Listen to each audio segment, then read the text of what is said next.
നമസ്തേ. ഞാൻ sugar reverse ഫുഡിനെ കുറിച്ച് പറയുമ്പോൾ പലരും മാംസാഹാരത്തിന്റെ സാധ്യതയെ കുറിച്ച് ചോദിക്കാറുണ്ട്. അത് നല്ല ഫുഡല്ലേ, അതിനകത്ത് റിച്ച് പ്രോട്ടീൻ അല്ലേ, അത് ലോ കാർബ് ഫുഡല്ലേ, അത് വലിയ കലോറി മൂല്യമുള്ളതല്ലേ?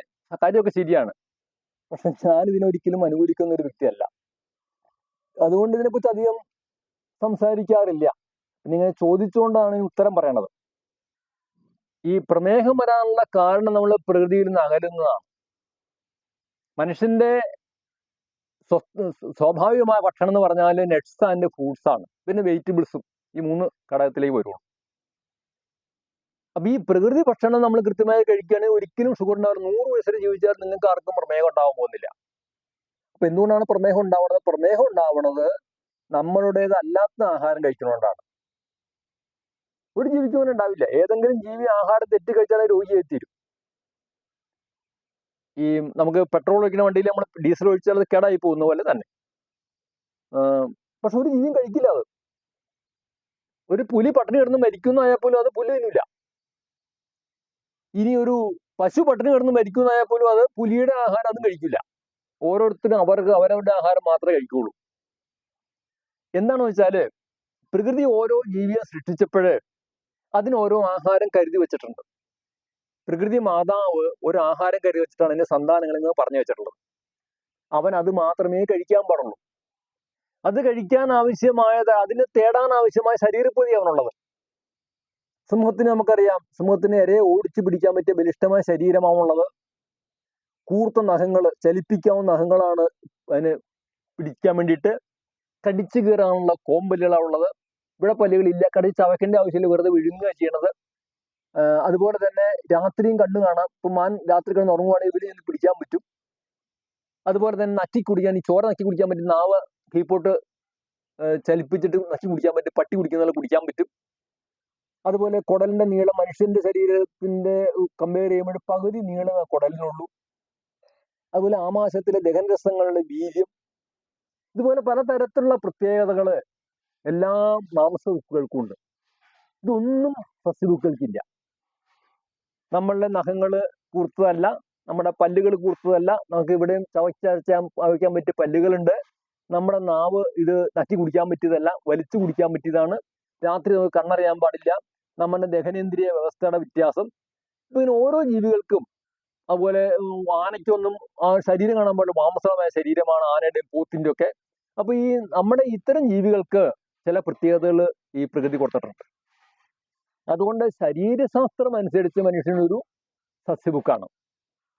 രണ്ടാമത് ഞാൻ തുടക്കത്തിൽ പറഞ്ഞ കാര്യം, ഈ ഓരോ ജീവിക്കും പ്രകൃതി കരുതി വെച്ചിരിക്കുന്ന ആഹാരം കഴിക്കുമ്പോൾ അവയ്ക്ക് ടേസ്റ്റ് അനുഭവപ്പെടും. പ്രകൃതിയിൽ നിന്ന് കിട്ടുന്ന പോലെ കഴിക്കുമ്പോൾ നമ്മൾ വിചാരിക്കും ഇപ്പൊ ഒരു സിംഹത്തിന് എന്നാ ടേസ്റ്റ്, ഈ മാനിനെ ഓടിച്ചു പിടിച്ച് പച്ചമാംസം തിന്നുമെന്ന് ഓർക്കും. പക്ഷെ അത് പച്ചമാംസം തിന്നോണ്ടല്ലോ എന്നാ ടേസ്റ്റോടെ അറിയാമോ? നമ്മൾ നല്ല പാൽപ്പായസം കുടിക്കുന്ന പോലെ, അല്ലെങ്കിൽ നമ്മൾ നല്ല ചിക്കൻ ബിരിയാണി തിന്ന പോലെ തന്നെ അത് കഴിക്കണത്. കാരണം അവയുടെ സാലൈവയുമായിട്ട് ചേർന്ന് കഴിഞ്ഞിട്ട് അത് മിക്സ് ചെയ്യുമ്പോൾ അതിന് ആ സുഖം അനുഭവപ്പെടും. സുഖം അനുഭവപ്പെടുന്നത് നമ്മുടെ ബ്രെയിനിലാണ്, വായിലല്ല. ബ്രെയിനാണ് ഇതിന്റെ കേന്ദ്രം, തലച്ചോറാണ്, മസ്തിഷ്കമാണ് കേന്ദ്രം. ഇപ്പൊ നമുക്കറിയാം, മസ്തിഷ്കത്തിനെ പറ്റിച്ചിട്ടാണ് നമ്മളിത് കഴിക്കണത്. നമുക്ക് ഇറച്ചി ചെയ്യുമ്പോൾ ഒരു ടേസ്റ്റും ഇല്ല. പക്ഷെ സിംഹത്തിന് ടേസ്റ്റ് ഉണ്ട്. നമുക്ക് ടേസ്റ്റ് ഉണ്ടാവണം എന്ത് വേണം? നമുക്ക് ടേസ്റ്റ് ഉണ്ടാവണം ഇത് മസാലയൊക്കെ ചേർത്തിട്ട് ഇതിൽ ഈ വെളിച്ചെണ്ണയിലൊക്കെ വറുത്തെടുത്ത് കഴിഞ്ഞാൽ മാത്രമേ നമുക്ക് ടേസ്റ്റ് ഉള്ളൂ. ഇനി കഴിക്കാൻ ഒരാൾക്കും ഇറച്ചി കഴിക്കാൻ പറ്റും. ടേസ്റ്റ്ലെസ് ആയിട്ടുള്ള സാധനം അത്. മീനും ടേസ്റ്റ് ഇല്ല, മുട്ടയ്ക്കും ടേസ്റ്റ് ഇല്ല. അപ്പൊ ഈ നമുക്ക് ടേസ്റ്റ് ഉള്ളത് പഴത്തിനും, അതുപോലെ തണ്ണിമത്തൻ തിന്നുമ്പോഴും, കുക്കുമ്പർ തിന്നുമ്പോഴും, പൈനാപ്പിൾ തിന്നുമ്പോഴും, കാഷ്യൂനട്ട് തിന്നുമ്പോഴും, നട്ട്സ് തിന്നുമ്പോഴും, തേങ്ങ തിന്നുമ്പോൾ ടേസ്റ്റ് ഉണ്ട്. ഇതാണ് നമ്മുടെ ആഹാരം. അപ്പൊ നമ്മളിപ്പോ കഴിക്കുന്ന പ്രധാനമായിട്ട് ഈ സിംഹത്തിന്റെയും കടുവയുടെ ആഹാരവും പിന്നെ കോഴിയുടെ ആഹാരമാണ്. നേരത്തെ ഓരോ ജീവികൾക്കും ഓരോ ആഹാരം പറഞ്ഞു. കോഴിക്ക് ധാന്യങ്ങളാണ്, താറാവിനാണെങ്കിൽ ജലജീവികളാണ്, എലിക്ക് മാന്തി കിഴങ്ങുകളാണ്, കുരങ്ങിനാണെങ്കിൽ ഫ്രൂട്ട്സ് ആണ്. ഇങ്ങനെ ഓരോ ജീവികൾക്ക് ഒരു ആഹാരമുണ്ട്. മനുഷ്യന്റെ ആഹാരം ഞാൻ ഈ പറഞ്ഞത്. അപ്പൊ അവരൊന്നും ഈ ആഹാരം തെറ്റി കഴിക്കില്ല. അന്ന് അവരൊക്കെ അവന്റെ രോഗമില്ല. മനുഷ്യൻ തെറ്റി കഴിക്കുക. ഈ പ്രമേഹം വരാനുള്ള പ്രധാന കാരണം നമ്മൾ ഈ ആഹാരം തെറ്റി കഴിക്കണം. കോഴിയുടെ ആഹാരം മനുഷ്യൻ കഴിക്കണമെന്നാണ്. ഈ കാർബോഹൈഡ്രേറ്റ് കൂടിയ ധാന്യങ്ങളെല്ലാം കോഴിയുടെ ആഹാരമാണ്. ഒരു മനുഷ്യനും ഒരു നെല്ല് തിന്നാൽ ദഹിക്കില്ല. അത് പിറ്റേ ദിവസം മരത്തിൽ കൂടി പുറത്തു പോകും. കോഴിക്ക് അങ്ങനെയല്ല. കോഴിക്ക് നെല്ല് തിന്നു കഴിഞ്ഞാലും നെല്ലോ ചാമയോ തീനോ റാഗിയോ വരവോ തിന്നു കഴിഞ്ഞാൽ ദഹിപ്പിക്കാൻ ആവശ്യമായിട്ടുള്ള, ഗോതമ്പൊക്കെ തിന്ന് ദഹിപ്പിക്കാൻ ആവശ്യമായിട്ടുള്ള അത് കുറച്ച് കല്ലുകൂടി തിന്നും. ഈ കല്ലും നെല്ലും കൂടി ഉള്ളിൽ കിടന്നിട്ട് അതിന്റെ ആമാശയത്തിൽ കിടന്ന് കറങ്ങി, ആമാശയം വളരെ കട്ടിയുള്ള ആമാശയമാണ്. നമ്മളുടെ ഈ കാലിന്റെ പാദത്തിലുള്ള അത്രയും കട്ടിയുണ്ട് അതിന്റെ ആമാശയത്തിന്. നമ്മുടെ ആമാശയം ലോലമാണ്. അപ്പൊ അതിനുള്ളിൽ കിടന്ന് കറങ്ങി കറങ്ങി അത് തൊണ്ട് പൊട്ടി അത് ചെറിയ ചെറിയ പാർട്ടിക്കിളായിട്ട് അത് ദഹിച്ചു ചേരും.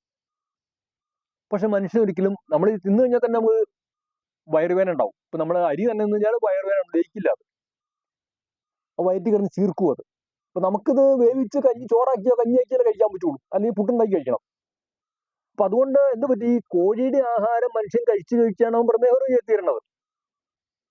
അല്ലെങ്കിൽ ഒരു രോഗം ഉണ്ടാവണം. നമ്മളെ മനുഷ്യനുള്ള 100-1 രോഗം ഈ ജീവികൾക്കൊന്നുമില്ല. കാരണം അവയ്ക്ക് വിധിക്കപ്പെട്ട ആഹാരം കഴിക്കണത്. മനുഷ്യൻ നേരെ മറിച്ച് അവരുടെ ആഹാരം കവർന്നെടുക്കുക ചെയ്യണത്.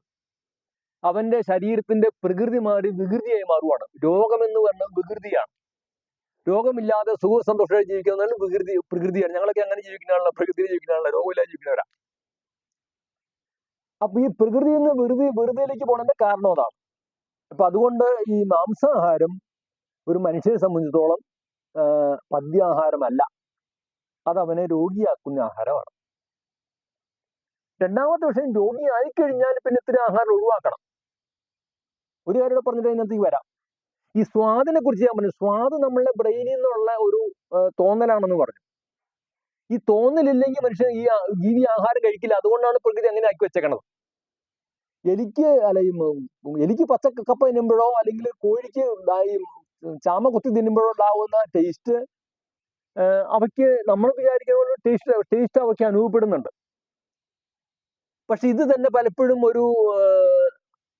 നമ്മൾ അതിനകത്ത് തന്നെ മയങ്ങി പോകാറുണ്ട്. നമുക്കറിയാം, ഇപ്പൊ നെല്ലിക്ക വന്നു കഴിഞ്ഞാൽ, നെല്ലിക്ക എന്ന കയ്പാണ്. നെല്ലിക്ക നിന്ന് കഴിഞ്ഞിട്ട് നമ്മൾ വെള്ളം കുടിച്ചാലോ, വെള്ളത്തിന് നല്ല മധുരമാണ്. കുറെ നേരത്തെയും മധുരമായിരിക്കും. വെള്ളത്തിന് സത്യത്തിൽ പച്ചവെള്ളത്തിന് മധുരമൊന്നുമില്ല. പക്ഷെ നെല്ലിക്ക എന്നിട്ട് കഴിച്ചാലും മധുരം ഉണ്ടാവും. എന്താ, ഇവിടെ സ്റ്റിമുലേറ്റ് ചെയ്തിരിക്കപ്പെടുക മധുരത്തിന്റെ സെക്ഷൻ. അതുപോലെ നമുക്ക് ഈ ചക്കരക്കൊല്ലി സാധനമുണ്ട്. പലപ്പോഴും പ്രമേഹത്തിന് വേണ്ടി മരുന്നായിട്ട് ആളുകൾ തെറ്റിദ്ധരിച്ച് ഉപയോഗിക്കുന്ന സാധനം അത്. ഈ ചക്കരക്കൊല്ലി കഴിച്ചാൽ നമ്മളുടെ ബ്രെയിനിലെ ഈ മധുരത്തിന്റെ ചില സെല്ലുകൾ ഡൗൺ ആയി കിടക്കും. അപ്പൊ നമുക്ക് പിന്നെ നമ്മൾ പഞ്ചസാര കഴിച്ചാൽ, ലഡു കഴിച്ചാൽ നമുക്ക് മധുരം തോന്നില്ല. മധുരം ഉണ്ട്, പക്ഷെ തോന്നില്ല. അതുപോലെ തന്നെയാണ് ഒരു മാജിക് ഫുഡ് എന്ന സാധനമുണ്ട്, ഫ്രൂട്ട്. ഇത് കഴിച്ചു കഴിഞ്ഞാൽ ഏത് കഴിച്ചാലും മധുരം തോന്നും നമുക്ക്. അപ്പൊ ഞാൻ ഈ പറഞ്ഞു വരുന്നത്, ഇതിനൊന്നും ടേസ്റ്റ് ഇല്ല. ഒരു ആഹാരത്തിന് ടേസ്റ്റ് ഇല്ല. ടേസ്റ്റ് അതായത് ജീവി കഴിപ്പിക്കാൻ വേണ്ടിയിട്ട് തോന്നിക്കുന്നതാണ്. അപ്പൊ ഏതാണോ നിങ്ങൾക്ക് പ്രകൃതിയിൽ നിന്ന് കിട്ടുന്ന പോലെ ടേസ്റ്റോട് കൂടി കഴിക്കാൻ പറ്റുന്നത്, പാകപ്പെടുത്താതെ കഴിക്കാൻ പറ്റുന്നത്, അതാണ് നിങ്ങളുടെ ആഹാരം എന്നാ പറഞ്ഞത്. അപ്പൊ ഈ ആഹാരത്തിലേക്ക് മടങ്ങിയാൽ ശരീരത്തിന്റെ പ്രകൃതി വീണ്ടെടുക്കുകയും ചെയ്യും, ശരീരത്തിന്റെ വികൃതിയായ രോഗം മാറുകയും ചെയ്യും. ഇങ്ങനെയാണ് ഞങ്ങൾ ഈ രോഗം മാറ്റണത്. അപ്പൊ ഇതിന് വിരുദ്ധമായിട്ട് കഴിക്കുമ്പോഴാണ് നമുക്ക് രോഗം ഉണ്ടാവണമെന്ന് പറഞ്ഞു. അപ്പൊ അങ്ങനെ രോഗിയായി തീർന്ന ഒരാളെ സംബന്ധിച്ചിടത്തോളം ഈ അവരുടെ കരൾ പൊതുവെ വീക്കായിരിക്കും. അതുപോലെ നമ്മളുടെ വിസർജനേന്ദ്രിയമായിട്ടുള്ള കിഡ്നി പലപ്പോഴും വീക്കായിരിക്കും. അതുപോലെ ഹാർട്ട് വീക്കായിരിക്കും. നമ്മളുടെ ദഹനേന്ദ്രിയ വ്യവസ്ഥ വീക്കായിരിക്കും. അപ്പൊ അത്തരം ആളുകള് ഇത്തരം ഫുഡുകൾ പരമാവധി ഒഴിവാക്കണം എന്നാണ് എനിക്ക് പറയാനുള്ളത്. പിന്നെ പൊതുവെ കൊളസ്ട്രോൾ ഉള്ളവര്, അതുപോലെ യൂറിക് ആസിഡിന്റെ പ്രശ്നമുള്ളവര്, പ്രോട്ടീൻ ലീക്കിംഗ് ഉള്ളവര്, ക്രിയാറ്റിൻ ഉള്ളവര്, കൊളസ്ട്രോള്, അതുപോലെ ഫാറ്റി ലിവർ ഉള്ളവര്, അതുപോലെ ഹാർട്ട് ഡിസീസ് ഉള്ളവര്, ഇത്തരം ഏതെങ്കിലും സിവിയർ ആയിട്ടുള്ള രോഗമുള്ളവര് ഈ മാംസവും മത്സ്യവും മുട്ടയൊക്കെ ഒഴിവാക്കുന്നത് നല്ലതാണ്. കാരണം ശരീരത്തിന് അവയെ ന്യൂട്രലൈസ് ചെയ്യാനോ അവയെ റിമൂവ് ചെയ്യാനോ ഉള്ള ശേഷി കുറഞ്ഞിരിക്കും. അപ്പൊ നമ്മൾ ഇതിങ്ങനെ കഴിച്ചു കഴിഞ്ഞിട്ടുണ്ടെങ്കിൽ അത് കൂടുതൽ കോംപ്ലിക്കേഷൻ ആവും. ശരീരത്തിന് കൂടുതൽ ഈ ഇത്തരം ഈ ആഹാരത്തെ ന്യൂട്രീസ് ചെയ്യുന്ന ശരീരത്തിന് ഒരുപാട് ഊർജ്ജം ചെലവഴിക്കാൻ രോഗത്തിന്റെ റിമൂവിന് തടസ്സം ഉണ്ടാക്കും എന്നാണ് എനിക്ക് പറയാനുള്ളത്. രണ്ടാമത്, ഇപ്പൊ കിട്ടുന്ന ആഹാരമാണെങ്കിൽ തന്നെ നമുക്കത് പറ്റിയ ആഹാരമല്ല. കാരണം ഇപ്പൊ നമ്മൾ സാധാരണ വീട്ടിൽ വളർത്തി ഓടിച്ചു പിടിച്ചിരിക്കുന്ന കോഴിയെ തിന്ന പോലെ അല്ല അത്. ഇപ്പൊ ഒക്കെ ഈ പലപ്പോഴും അതിന് കെമിക്കൽസ് കൊടുത്ത കോഴികളെ വളർക്കണത്. അതിന് പലതരത്തിലുള്ള ആന്റിബയോട്ടിക്സ് രോഗം വരാതിരിക്കാൻ വേണ്ടി ടെട്രോമൈസിൻ കൊടുക്കും, അതുപോലെ ക്ലോറോഫീൻ കൊടുക്കും, സർഫാമെത്തൈൻ, ഇങ്ങനെ പലതരത്തിലുള്ള ഈ ആന്റിബയോട്ടിക്സ് കൊടുത്തിട്ടാണ് അതിന് രോഗമില്ലാതെ കണ്ണിലൊക്കെ ഒഴിക്കാണ്ടല്ലേ. ഇത് ആഹാരത്തിലൂടെ നമ്മൾ ഓടിച്ചെല്ലും. അതുപോലെ മറ്റൊന്ന്, അതിന് ഈസ്റ്റേജൻ പോലുള്ള ചില തരത്തിലുള്ള പ്രൊജസ്ട്രോൺ തുടങ്ങിയിട്ടുള്ള ഹോർമോൺ കൊടുക്കുന്നതാണ് പെട്ടെന്ന് വളരാൻ വേണ്ടിയിട്ട്. ഇതും ഈ മാംസത്തിൽ കൂടി നമ്മൾ ഉള്ളിച്ചെല്ലും. ഇത് നമ്മുടെ ആരോഗ്യത്തിന് ഹാനികരമാണ്. അതുപോലെ തന്നെ അതിന് കൊടുക്കുന്ന മറ്റു തരത്തിലുള്ള ആഹാരങ്ങൾ, സിന്തറ്റിക് ആയിട്ടുള്ള ആഹാരങ്ങൾ, ഇത് നമ്മളുടെ ശരീരത്തിന് ദോഷകരമായിട്ട് തീരും. സ്റ്റിറോയിഡ് ഒക്കെ ചേർന്ന് ആഹാരം കൊടുക്കണമെന്ന് പറയുന്നത്. അപ്പൊ അതുകൊണ്ട് അത്തരം ഈ പുതിയ ഈ മാംസത്തിന് വേണ്ടി വളർത്തുന്ന കോഴി, മാംസത്തിന് വേണ്ടി വളർത്തുന്ന ആട്, മാംസത്തിന് വേണ്ടി വളർത്തുന്ന മുയല്, ഇതിനൊന്നും കഴിക്കാതിരിക്കുകയാണ്. അതിന്റെ മുട്ടകളും കഴിക്കാതിരിക്കുകയാണ് നല്ലത്. അത് നമുക്ക് പലപ്പോഴും ആരോഗ്യക്ഷയത്തിന് കാരണമായി തീരും. പിന്നെ കഴിക്കണം എന്നുള്ളവർക്ക് ഇപ്പൊ നാടൻ കോഴിയോ അങ്ങനെ എന്തെങ്കിലും കിട്ടുവാണെങ്കിൽ മേടിച്ച് കഴിക്കുന്നതിൽ വലിയ ദോഷം പറയാനില്ല. പിന്നെ വല്ലപ്പോഴും ഞാൻ നിങ്ങളൊക്കെ പൂർണ്ണമായിട്ട് വെജിറ്റേറിയൻ ആവണം അങ്ങനെ ഉദ്ദേശിച്ചിട്ടല്ല പറഞ്ഞത്. വല്ലപ്പോഴും ഒരു ദിവസം കല്യാണത്തിന് ഇറച്ചി കഴിച്ചു, ദോഷം ഉണ്ടായിട്ടല്ല പറഞ്ഞു കഴിച്ചു, അങ്ങനെയല്ല. പരമാവധി ഇത്തരം ആഹാരം ഒഴിവാക്കിയിട്ട് പ്രകൃതി ഭക്ഷണത്തിലേക്ക് വരിക. അതായിരിക്കും ശരീരത്തിന്റെ പ്രകൃതി വീണ്ടെടുക്കാനും നമ്മളുടെ വികൃതിയായിട്ടുള്ള ഈ പ്രമേഹവും പ്രമേഹാനുബന്ധ രോഗങ്ങളെയും നമുക്ക് റിമൂവ് ചെയ്യാനും നല്ലത് എന്നാണ് എനിക്ക് ഇപ്പോൾ നിങ്ങളോട് പറയാനുള്ളത്. ഇത്രയും പറഞ്ഞുകൊണ്ട് എൻ്റെ വാക്കുകൾ അവസാനിപ്പിക്കുകയാണ്.